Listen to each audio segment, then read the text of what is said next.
एक समय की बात है, किसी प्राचीन जंगल में, जहाँ प्रकृति का सौंदर्य हर ओर था, वहाँ एक बुद्धिमान राजा नामक व्यक्ति ने अपने देश को समृद्धि और खुशहाली के पथ पर ले जाने के लिए एक अद्भुत योजना बनाई।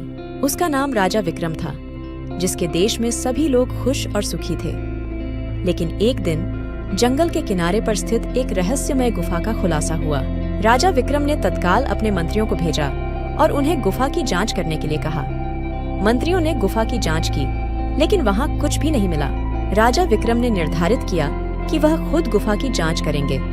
उन्होंने गुफा की दिशा में प्रस्थान किया, लेकिन गुफा में पहुंचते ही वे चौंक गए। वहां कुछ ऐसा था जो उन्होंने कभी नहीं देखा था। यहाँ कुछ अज्ञात शक्तियाँ हैं, हमें इन शक्तियों के रहस्य को सुलझाने की जरूरत है। उन्होंने गुफा के अंदर और उसके आसपास की जांच की, लेकिन रहस्य नहीं मिला। तभी एक छोटी सी बंदर सिर पर एक टोपी पहने और एक जादुई स्टाफ लेकर आया। मुझे लगता है कि यह छोटा सा बंदर हमें इस रहस्य का समाधान दिखा सकता है। मुझे पता है कि गुफा का रहस्य क्या है, लेकिन मैं आपको इसे सुनाने के लिए इतना आसानी से नहीं बताऊंगा। हम तुम्हारी मदद के लिए कुछ भी करेंगे। ठीक है, मैं तुम्हें गुफा का रहस्य सुनाऊंगा, लेकिन एक शर्त पर। कौन सी शर्त? मुझे जो भी मेरी मांग पूरा करेगा, उसे गुफा के रहस्य का पता चलेगा। ठीक है, तुम्हारी मांग क्या है? मुझे वह सब खाना चाहिए जो आप लोग राजा के मंदिर में चढ़ने के लिए लाते हैं। राजा विक्रम और उसके मंत्रियों ने उसे उस खाने का वादा किया और बंदर ने गुफा का रहस्य बताना शुरू किया। गुफा में एक जादुई चिड़िया है, जिसके पंख किसी भी इच्छा को पूरा कर सकते हैं। लेकिन चिड़िया कहाँ है? हमने उसे तो नहीं देखा। वह आपकी पहली उपचारक की शक्ल में है। राजा विक्रम ने हैरानी से देखा और उसके दृष्टि में आंखों में एक बड़ा चिड़ियाघर देखा। वह आदमी के रूप में चिड़ियाघर में बंद था। राजा विक्रम ने उसे छोड़ा और बंदर ने उससे विचार किया कि उसने बंदर की अपेक्षाएं कैसे पूरी की हैं। अब मैं गुफा के रहस्य का सार बताऊंगा।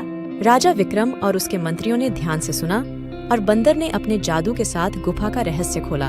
जो भी आपकी इच्छा होगी वह पूरी हो जाएगी, लेकिन आपको सावधानी से अपनी इच्छाएं चुननी चाहिए, क्योंकि गलत इच्छाएं बुरी प्रभाव डाल सकती हैं। राजा विक्रम ने ध्यान दिया और उसने अपनी इच्छा की बुनियाद रखी।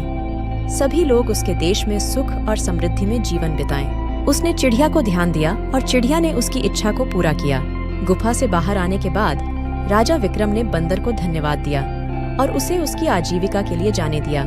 राजा विक्रम ने गुफा की राजधानी को एक प्रेरणादायक कहानी के रूप में सुनाने का निर्णय किया और लोगों को उसके शिक्षाप्रद संदेश को सुनाकर प्रेरित किया।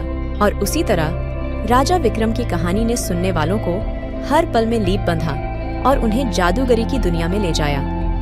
और कहानी के अंत में वे सभी उत्साहित होकर खुश हुए, क्योंकि राजा विक्रम ने सबको यह बात याद दिलाई कि जो भी सही इच्छा से काम करता है, उसे सफलता जरूर मिलती है।